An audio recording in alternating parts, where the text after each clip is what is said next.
As we continue looking back at the 2012-2013 championship season, the Triple Crown, if you will, for the Dubuque Fighting Saints with a Clark Cup, an Anderson Cup, and a Cowbell Cup. We welcome on the man that was behind the mic for all of that season, and Zach Fisch, the current voice of the Hershey Bears in the AHL. Zach, thanks for taking the time to do this today and help share some memories from that great season.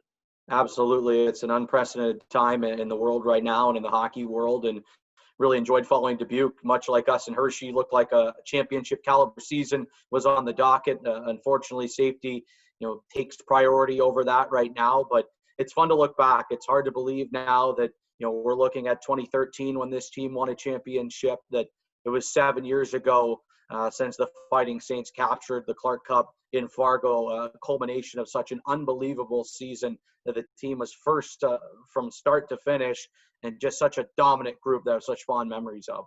Now, we've talked to some of the group already this week, and we thank Hockey TV for re-airing that championship game, the final game, free for this entire week. And part of the reason why we're doing this is because of that. The fans are able to watch that clinching game, as you mentioned, in Fargo. And before we get to that game, I want to go back to the beginning of that season, because I've asked some of the players, but how early on, when you have a group like that, do you realize that something special, something a little bit out of the ordinary might be going on this season?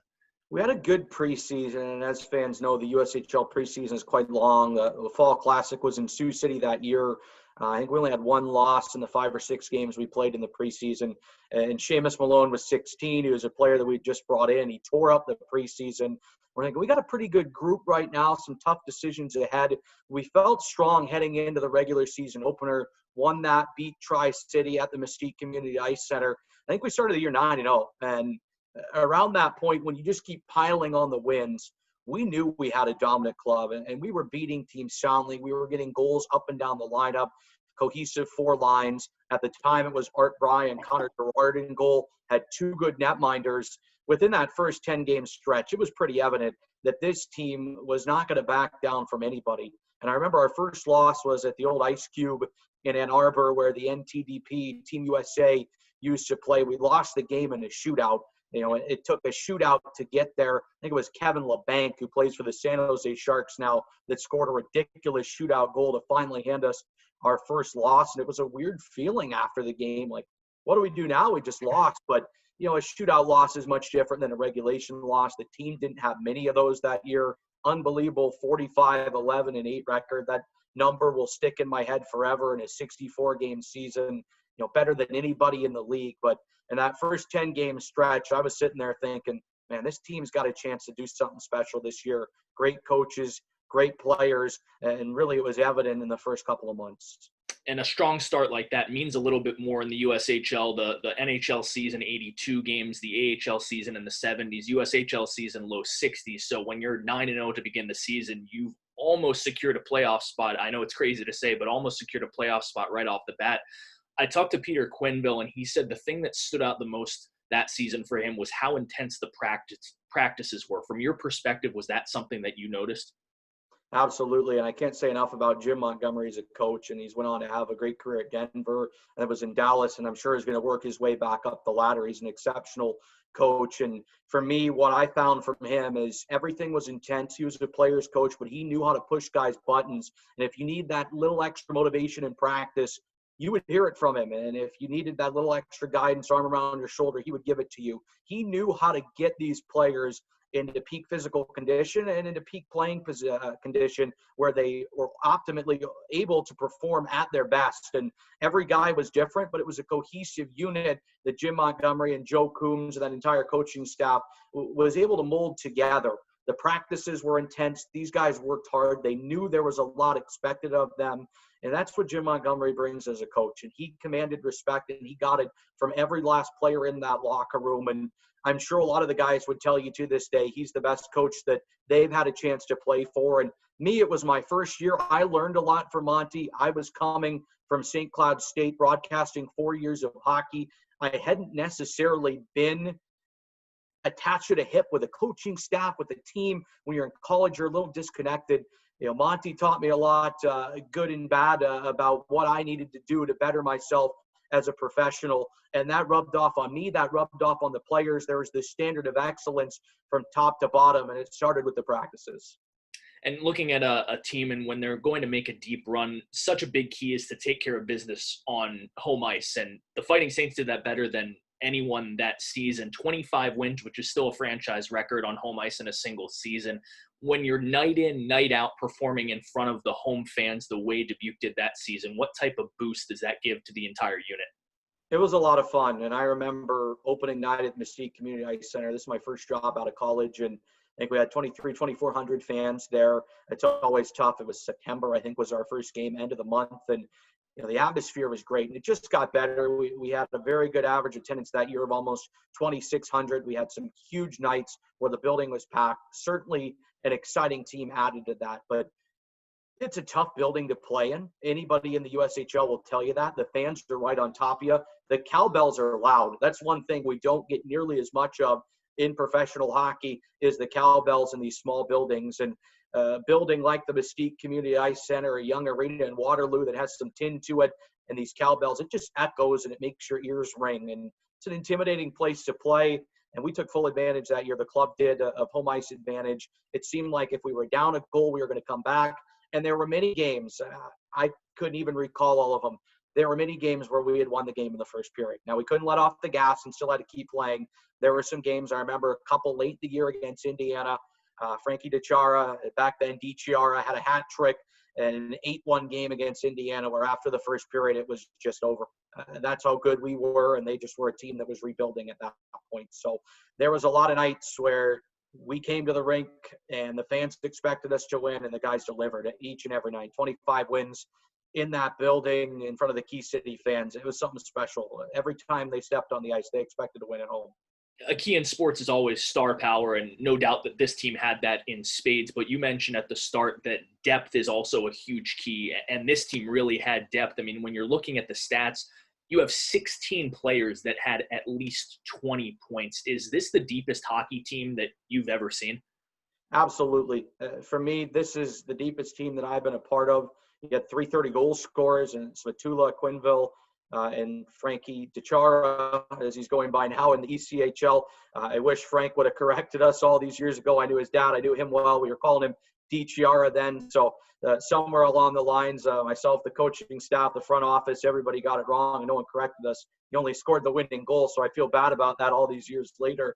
But deep there, great leadership. Shane Suth was a great captain. The guys really respected him. He had been around a while, knew what it took to win. Saw what that 2010, 2011 team did initially. But then you had a youngster in Dylan Gambrell who's playing for the San Jose Sharks now that was just 16. Seamus Malone that was just 16. And he didn't have to play above his pay grade. He turned into a great player. He's playing pro now, had a great career at Wisconsin. Unfortunately, didn't get drafted. I think he certainly should have. He only had 6 goals that year, but he turned into a superstar by the time he left Dubuque. But he didn't have to be out of this world at 16 years old. He had such a good complement around him. He was a great player and blossomed into an even better player because of the position he was put in. Gambrell as well, Keegan Ford on the back end. But we were tough to play against defensively. Brandon Carlson was a player that didn't put up a lot of points, but good God, he had the biggest heart that you'll find. And he scored a goal in Fargo in that championship winning game. And I think the celebration from his teammates was bigger than any celebration for a goal I've seen all year. They just knew how hard that guy worked. And I could go up and down the lineup years later and think how deep we were. We had shut down players like John Stevens. We had offensive defensemen like Jeff Taylor and Nicholas Nevelainen and Kyle McKenzie, who would hit absolutely everything that moved. And it wound up being 2 good goaltenders at the end. And Christian Fry, who was brought in late, and Art Bry, who was the Orange County Stoppers, we called him back then. So from the goal out, man, it was a deep team. And there were several players that didn't play a lot. Phil Bogie and then Tyler Spiza, who actually went to the North American Hockey League when Carson Kuhlman, now an NHLer as well, came in around the trade deadline after his high school season had ended. That could have been playing any night on any other USHL team that were on the outside looking in, and we're such good teammates about it. It was deep. It was loaded. To your question, from top to bottom, the team was stacked, and it showed night in and night out. Before we get into the playoff run, The team wins the Cowbell Cup during the regular season, which, as fans know, the competition between Dubuque, Cedar Rapids, and Waterloo. And they win the Anderson Cup as well as the best regular season team in the league, the President's Trophy equivalent, if you're talking NHL terms. What was the mentality of the team, though, heading into the playoffs? Because, as you said, a lot of games they had won in the first period. I mean, not that they didn't try their best, but some games they really didn't have to go all out for 60 minutes. So what's the mentality of the team heading into the postseason? I think that's where Jim Montgomery, Joe Coombs, Mike Field, the entire coaching staff deserves a lot of credit.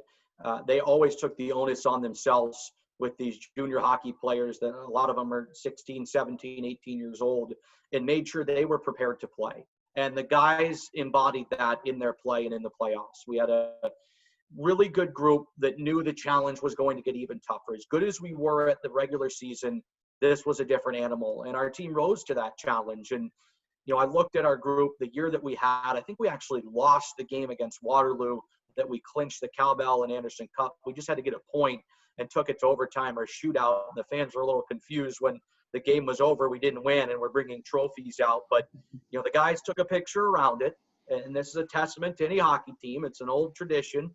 They took the picture around it, but they didn't really touch the Anderson Cup. That's not the one they wanted. They wanted to win the Clark Cup when it was all said and done, and they took that mentality into the playoffs. Muskegon in the first round was a real good test, but they just continued to roll from there. And I think the group just had this ability to rise to the occasion instilled in them, and that was passed down by the coaching staff and the leaders in the locker room as well. Yeah, Muskegon's a good test, and as you mentioned, the playoffs are a different animal. Game 1 took care of business on home ice, a 4-1 victory. Game 2, much tighter. Dubuque wins 4-3 on home ice. And then it took overtime in Game 3 in Muskegon to dispatch them. It's a sweep, but it certainly wasn't easy. And then you get into an incredibly difficult series with Youngstown. 2 very tight games in Dubuque, followed by 2 losses against the Phantoms at the Covelli Center. When the first loss happens in Youngstown, is it almost kind of a shock because those were few and far between during the season, or was the team ready to rebound right away?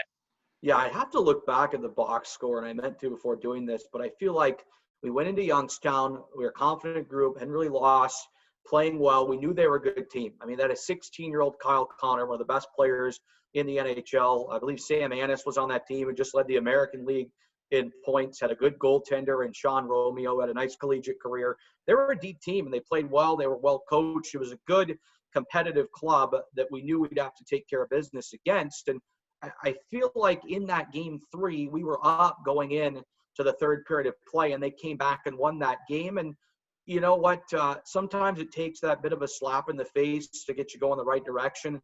We didn't win Game 4. Art Fry, our goaltender, who had been our rock really down the stretch run of the playoffs, had gotten sick and didn't actually play in Game 4. I believe Christian Fry got the start in that game. It was a close game that they took by a hair.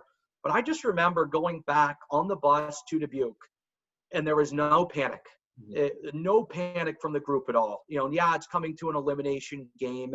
Your season's on the line. This might be the last time you see these guys. But we got on, and we had rented a sleeper bus for that. It was a very nice kind of tractor trailer. And the guys were loose. They were disappointed, don't get me wrong, but they were loose. They knew we were going to come out and win the game. And that Game 5 performance at the Mesquite Community Ice Center, it was one of the most memorable moments in my career. I got to call some big games, but the team came out and we did a promotion. And I remember sitting in the press box at the Covelli Center with Dan Lab, our president then, now with the hated Chicago Steel.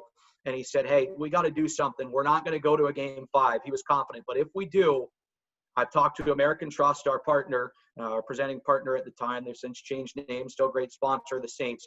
We're going to do $5.95 tickets for fans. We want to pack the house. Do you like it? I said, we got to get everybody there we can. So it was jam-packed. It was a zoo. The anticipation was unbelievable. I remember when we took the ice, the roar of the crowd for warm-ups, and the guys came out and just dominated and took care of business. And, they just smacked Youngstown right in the mouth, and they didn't even belong on the ice with the Saints that night. We knew we were going to win that game, and that confidence that was there when we left Ohio to come back to Dubuque didn't have me worrying at all. I knew we were going to win that game and go to the finals. looking at that first period of the game in game 5 against Youngstown, it's scoreless. And you mentioned the anticipation might get a little anxious after a scoreless first period, but then Dubuque scores 3 in the second. What was the crescendo like of that crowd as one goal goes in and then the next and then the next? I compare it a little bit on a smaller scale, the teddy bear toss that we have here in Hershey now on a much different scale. Now, this is an elimination game, so you're biting your nails a lot more. But when we have the teddy bear toss, which is a world record here in Hershey, everybody's oohing and awing at every opportunity. And that's what it was in the first period, just waiting for that icebreaker. And then to get it in the second and get another and get another, it just, the building went nuts. And of course, we were scoring goals on the end where the kids zone, the bounce house is and everything. So maybe you don't get the fans and the video footage jumping up as much as you would if it was back behind section 110. But the electricity in the building, it was fun. It was a fun night. I remember a lot about that game. Remember, I was a little under the weather. And of course, my voice decided to have some vocal problems that night. I think Shane Seuss scored a goal that I might have had a little Peter Brady moment on there early in my career, learn to control those things. But I wouldn't trade that night for anything else, because when we won that game, I mean, there was no doubt in my mind we were going to win that game. But we won that game. It was like, I don't care who's next. Bring them on. This train isn't going to stop. We're going to roll through whoever it is next. This team has risen to their biggest challenge all year long and pass it with flying colors. Let's finish this thing and win the cup. And that was my next question, because in talking to some of the players, they kind of made it seem like after beating Youngstown, there was a feeling of inevitability. And again, not taking anything for granted, but just knowing the skill that the team had, that if they went out there and did their job, that eventually they're coming home a Clark Cup champion. It's just a matter of how many games it takes.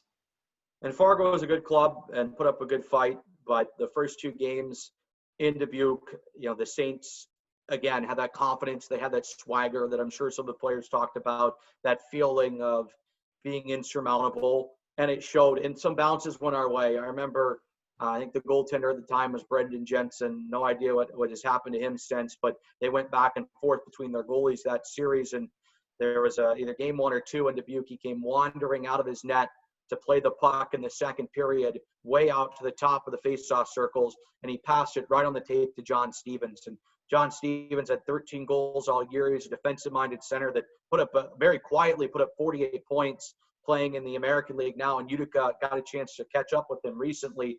But a guy known more for being a shutdown center, he gets this right on his tape and puts it in the empty net, and you're just feeling, man, everything is going right for us now. The power play looked good. The building was behind us, and leading up to heading to Fargo, which was a kind of a unique trip where a lot of the really good memories come from those days leading up to the clinching game. Again, we got on the bus knowing, hey, we got to stay focused, but we can finish this thing. We're not coming back to Dubuque to play game 5. And obviously, you didn't come back to Dubuque to play a game 5. You didn't even spend time in Fargo to play a game 4. It ends in game 3, and it ends in probably, I would say, the singular most memorable clip from the first 10 years back for Dubuque with Frankie. And I think since back in 2012-13, it was DiChiara. We'll call him DiChiara for the purposes here. Frankie DiChiara, as the call says, scores the game-winning goal in overtime, an iconic image that every Fighting Saint fan knows. Do you remember that, or was that kind of one of those moments where it happens and everything goes black and you listen back to the call and, oh, that's what I said? Yeah, it was a little bit of both. And that game was a nail-biter. We had the lead. We were this close to winning the Clark Cup, and they scored with a minute or so left in the third period. And I just remember kind of dropping down to my knees. And my color commentator, Don Keck, was there. And Don was a great friend of mine and broadcast for the Thunderbirds and the Saints for many years. And he and I just kind of looked at each other like, oh, it was right there, but we still got it. We're going in overtime, feeling good. A lot of Saints fans made the trip. And I just remember the anticipation of that play, that we had an odd man rush, that the puck was brought in over the blue line. And I certainly my style has changed a lot since 2013, as I'd hope any good broadcaster continues to grow and develop. I was talking very fast because I was very excited. The names are almost a blur, but it was a beautiful play to finish off a storybook season, and the backhand that got tucked in. I just remember the jubilation, the celebration. From that point on, it was a little bit of a blackout. I still have some footage that Don Keck was filming on a little camera of just kind of behind the scenes stuff. And from that point on, for me, and things really haven't changed in Dubuque, as you know, you're running the social media, you're running the website and all this. And there was like a long list this long of, we got to make sure we announce the championship celebration and put out on social media that we won, and apparel is going on sale. Casey, you have to activate this. So I'm going through all this list. And at one point, I'm halfway through the list and I'm off the air at that point. I remember seeing Dan Lev, our president, waving me down to the ice, and I sprinted as fast as I could to get down to the ice and ran out there and celebrated with the team. And, you learn over the years how to get a little bit closer with the team, how to work with these guys. And there's less of a gap when they're not kids 16 to 20 and you're a professional, and there's that little bit of a difference. But man, everybody was hugging everybody. It was a blast getting a chance to raise that cup in Fargo with a lot of our fans that had made the trip was special. But I want to take you back, and I don't know if you're going to ask me about this or not. I'm sure one of the guys mentioned it. It is the story of the championship team and how tight-knit this group was. The day before, we were at the hotel, and we couldn't actually stay in Fargo. The Fargo Marathon was going on. Everything was booked. I think we were about 45 minutes away from Fargo for our hotel. It wasn't exactly convenient. And where we had our team meals, pasta and chicken as always in the USHL, was right next to the pool. And we were in there, and the server kind of came in to pick up all of our plates right as Jim Montgomery and Joe Coombs were starting a video session. And the server dropped all the plates on the ground, and they shattered, glass shards all over. Well, he's got to clean this up. So Monty said, hey, go ahead and do that. We'll delay video. We'll let you clean up. And some of the guys kind of wandered out to the pool. And next thing you know, Joe Coombs and them were talking, our coach. And at that time, they were talking about sort of, if one guy jumps in the pool, maybe I'll jump in. And I might be getting the dates wrong in this story. I feel like there's a day between the first time talking about the pool and then it happening. But eventually, at some point, every member of our team jumped into the pool fully clothed right by our room where we ate food, just randomly in the middle of the day, no one in the pool. Everybody jumped in and went for a swim, Joe Coombs included. And it was this moment where it was like, we're all in this together. And I just remember standing there, and I'm thinking, do I jump in? And all the guys like, film it. All right, well, I'm the social media guy, I guess, so I got to get this. So pull out my old camera phone, and I'm filming this thing, and guys are just having a blast. And that was the tight-knit group that we had, that one guy did it, everybody followed. And if that's what it took to win, they were going to do it. And I'm sure the concierge staff at the hotel was looking at the security footage going, what in the heck are all these guys doing in the pool? Everybody was drenched. Everybody was soaked. And it just is the lasting memory of that team for me, whether it's the day before, 2 days before, I can't remember exactly and how it kind of started, but I know Joe Coombs was involved and the whole team wound up in the pool. And from that point on, that showed the confidence that this group had to take care of business and win the cup in Game 3. Key to the 2012-13 season, team depth and a pool party before an eventual Smart Cup championship. The two recipes for success. Can you believe that method isn't copied more after? I mean, I can't believe that story hasn't been passed around and everyone's trying it. Go for it. Just go for a dip. That's all you got to do. And it just, for me, that team was special. And like I said, I was young. I was just starting, and I got to grow into Dubuque. I absolutely loved my 3 years there. Won a championship right away. Got to work with some great coaches and players, many who I still keep in touch with. Met my wife there. Dubuque has become a second home for me.